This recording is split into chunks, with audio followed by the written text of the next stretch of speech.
Okay, and thanks to Mr. Quigley, I'm going to show you this video clip. Now remember, Roosevelt's WPA had an arts project, but the artists could paint and do whatever they wanted. I want you to just watch this for a couple of minutes. By the way, the painting you see there was done by Hitler, who thought he fancied himself an artist. You're going to see what the Nazi art looked like and what the New Deal art looked like. Okay? Thanks to Mr. Quigley, and here we go.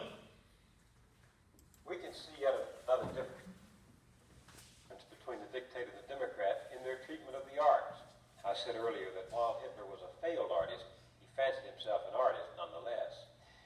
This is one of his original paintings, done while he lived in Vienna. I have to stop and think that the same A. Hitler who signed his name to this peaceful scene was the Adolf Hitler who inspired the madness, the malice, and the murder of Nazi Germany. This would-be artist purged the museums of Germany of some 17,000 paintings, including the masterpieces by Gauguin and Van Gogh. Many were sold, many were burned. To replace them, he opened in Munich a Nazi gallery and commissioned a new German art, heroic, massive, yoked by blood and power to the service of the master race.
Up so early each morning, all eager to start up the day. We get out our paints and our brushes, and we work for the WPA. Roosevelt commissioned artists too, but with no strings attached. The Federal Arts Project kept artists from starving during the Depression and kept alive the carols of a Whitmanesque America. You work for the red, white, and blue. All for art, all for art. That's why we do what we do. We do. All for art when you work for the red, white, and blue. We're trying to paint on the pittance they pay in the WPA. The fruit will be eaten tomorrow is the still life we're painting today. And so we persist on per diems. Each masterpiece comes from the heart. They may never hang in museums, but who is to say they ain't art? It's all for art, all for art. That's why we do what we do. We do. All for art when you work for the red, white, and blue. And once again, thanks to Mr. Quigley, I got to show you that. I'm just going to end with this.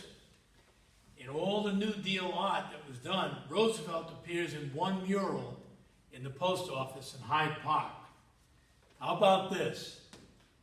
When Barack Obama got elected, this was the cover of Time magazine, and there he is doing the FDR pose. And Mr. Brennan, former principal, bought this for me. He thought it would make me feel better. We'll see.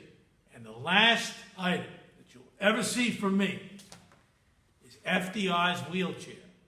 Notice that hat.